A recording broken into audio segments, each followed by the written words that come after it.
भगवान हमारे हृदय में कहाँ से प्रवेश करते? कान से, माने श्रवण, सुन के। प्रविष्ट प्रविष्ट कर्ण रंध्रेन, कान के द्वारा ठाकुर जी हृदय में प्रवेश करते हैं। जब हम कथा सुनेंगे तो यहाँ केवल सुनना भी नहीं है, यहाँ देखना भी है। यहाँ ठाकुर जी के रूप, एक एक रूप को दिखाया जाएगा। व्यास जी ने अपने श्लोकों में भगवान की आकृति बनाई है।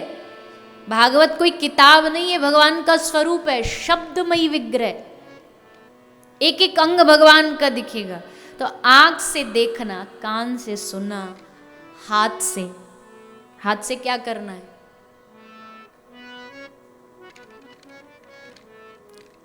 हाथ से भगवान नाम में कीर्तन, संकीर्तन करना, करतल ध्वनि के साथ। पैरों से क्या करना है? ठाकुर जी के नाम गुणगान में भाव आया तो उठ करके नाचेंगे, नृत्य करेंगे। दुनिया में तो वैसे नाच ही रहे हैं, 84 लाख योनियों में तो नाच ही रहा है ना जीव। अब ठाकुर जी के नाम में नृत्य करेंगे। यानी हर इंद्रिय से जो भगवान से जोड़े वो कथा। ये जिव्या संसार की बातों में तो लगी रहती है, इसकी चुगली, उसकी बुराई, इसकी निंदा, बुराई करते करते लोग किसी को नहीं छोड़ते। 4x4 के छोटे से कमरा में बैठे बैठे प्रधानमंत्री तक को भी गाली दे देंगे। ना तो प्रधानमंत्री सुन रहा है, ना इसके इस वाणी से किसी का बदलाव, पर अपनी वाणी जरूर गंदी कर लेंगे, अपशब्द बोल करके, गलत बोल करके। पर भागवत जी कहती है अलम विषय वार्तया, सारी दुनिया की विषयों की वार्ता को 7 दिन छोड़ो और थोड़ा इस वाणी को भगवान के नाम में लगाओ। केवल ऐसा नहीं कि यहाँ बस जो 3 घंटे आए तभी तभी कथा सुनी और घर जा करके फिर वो कुंजरवत स्नान, जैसे हाथी होता है ना, वो पहले नहाता है और नहा के तुरंत किनारे पर आके मिट्टी में एकदम लोटपोट हो जाएगा। क्या फायदा, क्या लाभ उसके स्नान? अब यहाँ तो 3 घंटे सुन लिए और जैसे यहाँ से निकल के अपने कमरा तक पहुंचे, कमरा पे फिर बिठाया, गुट बैठा और बैठ करके फिर वो ऐसा वो वैसा। तो जब कोई डॉक्टर भी इलाज करता ना तो कहता दवाई तो दे रहा हूं पर परहेज भी जरूरी है, तब बीमारी ठीक होगी। और परहेज यही है कि यहाँ सुनेंगे और उसके बाद फिर उसी का चिंतन मनन करके वहां भी बैठे होंगे तो निंदा नहीं करेंगे। लोग कहते हैं हम 7 दिन भागवत जी व्रत रखेंगे, भोजन न करके फलहार करेंगे। मैं कहती हूँ आप न फलहार करो, पर भूखा रह जाना कोई बड़ा व्रत नहीं है। असली व्रत यह है कि हम 7 दिन किसी की बुराई नहीं करेंगे। करके देखो कितना मुश्किल व्रत है। हम 7 दिन किसी में दोष नहीं देखेंगे,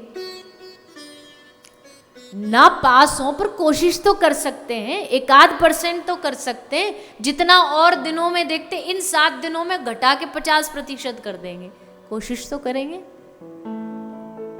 तब भागवत जी श्रवण का लाभ है। भागवत और कुछ नहीं, भागवत कोशिश है, प्रयास है। कथा विश्राम भी हो गई तो बैठ करके इस रसना को कहेंगे, इस जिव्या को कहेंगे, थोड़ा भगवान का नाम स्मरण कर। ये हमारी जो इंद्रियां हैं ना, ये बहुत बहुत जितना हम इनको समझते हैं कि ये लगती नहीं भगवान में, नहीं है ऐसी। इनको थोड़ा सा भगवान से जोड़ो। इनको जैसे एक बच्चे को समझाते हैं ना, टाइम टाइम पर इन इंद्रियों को समझाना चाहिए। जिह्वा को समझाओ, आज तक तू संसार का रस लेती आई है, खाने का, पीने का, निंदा का, अब एक बार भगवान के नाम का रस लेके देख। जिव्या की धन्यता तभी है जब ये भगवान का नाम बोलती है, बाकी तो ये बस खाने पीने में ही निकल जाती है, इधर उधर की बातों में ही निकल जाती है। आज ये खाएंगे, कल वो खाएंगे। कथा डिसाइड हो जाए तो 7 दिन के प्रसंग बाद में डिसाइड होते हैं, पहले 7 दिन का मेन्यू डिसाइड होता है। क्या क्या खाने में होना चाहिए, खाना बढ़िया होना चाहिए। मैं कहती हूँ कई बार भोजन की चिंता करते हैं और भजन की नहीं करते। पर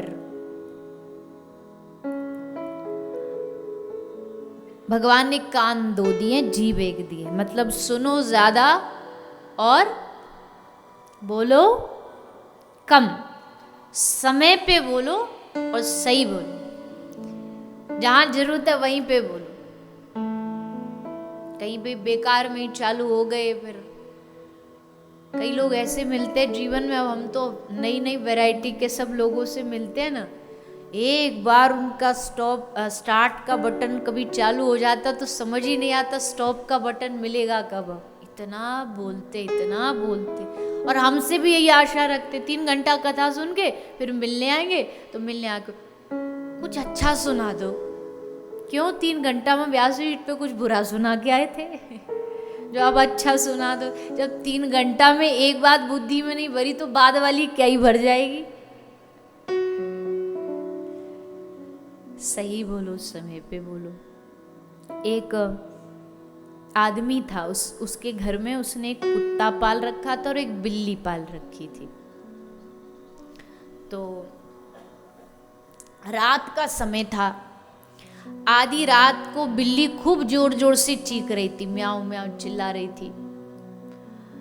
तो उस आदमी ने पहले तो थोड़ा रोका, रुक जाए, पर वो नहीं रुकी और चिल्लाती रही। तो उसको गुस्सा आया, उसने डंडा लेके बिल्ली को मार लगाई। तो कुत्ता ये देख रहा था, उसको लगा कि बिल्ली को मार लगी है। थोड़ी देर बाद घर में एक चोर आ गया। अब चोर घर में आ गया, अब घर में चोर आ जाता तो कुत्ते का काम क्या होता है? भौंकना। अब आवाज देना मालिक को कि साहब जी घर में कुछ हुआ है।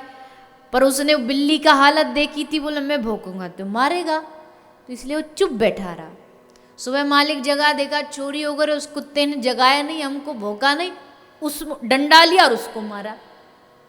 अब बेचारा कुछ कंफ्यूज है कि ये बोली तब मार खाई, हम नहीं बोले तब भी मार खाए। इसका मतलब समय पर बोलो, समय पर बोलो और जितना जरूरी है उतना ही बोलो। ये नहीं बिना बात की कहीं भी राय देते घूम रहे हैं, ज्ञान देते घूम रहे हैं। भारत में अगर काम के हिसाब से नाम रखा जाए ना तो 90% लोगों का नाम होना चाहिए रायचंद। कोई मांगता नहीं, फिर भी वो राय देते घूमते हैं, इसको दे आए थोड़ा सा, थोड़ा उसको दे आए। सब दुनिया में किसको क्या करना चाहिए हमको पता है।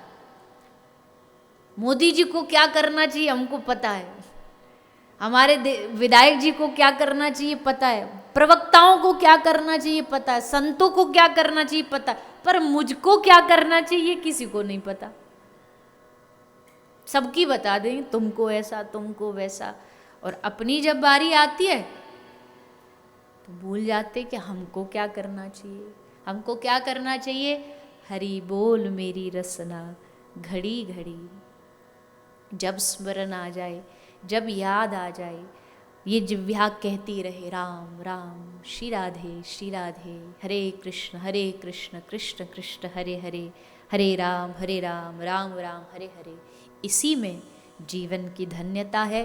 तो इसी उद्देश्य को लेकर के देखो जी, पहला दिन है तो पहले दिन टीचर अपना परिचय देता है, स्टूडेंट से उनका परिचय मांगता है। तो वैसे ही हम अपना परिचय दे दें, और परिचय हमारा बस इतना सही है कि इस कथा में अगर आप आके बैठे हो और वक्ता रूप में अगर इस शरीर को बुलाया है तो इसका मतलब बड़ा सीधा सा है। यहाँ कथा सुन कर के हमारी इच्छा पूरी हो जाए, हमारे बिगड़े बिगड़ाए काम बन जाएं, ऐसा हो जाए वैसा हो जाए, मनोकामना पूरी हो जाए, ये भाव लेकर के अगर कोई कथा में बैठा है तो एकदम गलत जगह बैठा है। यहाँ ये सब भावना वालों का पूरी हो जाएगी, इसमें तो कोई संदेह नहीं है, क्योंकि भागवत जी कल्पतरु हैं। पर ये कथा इच्छा पूरी करने के लिए नहीं है, बल्कि ये कथा इसलिए है, हे नाथ, हे दीनबंधो, हमारी सब इच्छाओं का नाश करके हमारे हृदय में बस एक इच्छा बच जाए, तुम कब मिलोगे, तुम कहाँ मिलोगे, तुम कैसे मिलोगे, बस ये भाव, ये इच्छा मन में जाग जाए ये 7 दिन कथा सुन करके। ये इच्छा जागे मन में, चाहते हो कि नहीं चाहते? फिर वैसी कथा सुनाऊं ना। अब आप बोलो नहीं हमको इच्छा जगानी नहीं, कई लोग डरते हैं, सचमुच डरते हैं। बोले इतनी सी कथा सुनाओ, इतने लेवल वाली बस सुनाओ कि धंधा भी चलता रहे और ये भी साइड में थोड़ा थोड़ा सा ये भी चल जाए। तो ये तो अपने अपने भाव पर निश्चित है। कोई यहाँ भगवान को भी पाने आता है और यहाँ कोई भगवान को ही पाने आता है, दोनों में बहुत फर्क है। भागवत जी हमारे हृदय में भगवान को पाने की इच्छा जगाने वाली है। इसी भाव को लेकर के इस भागवत से हम सब जुड़ेंगे।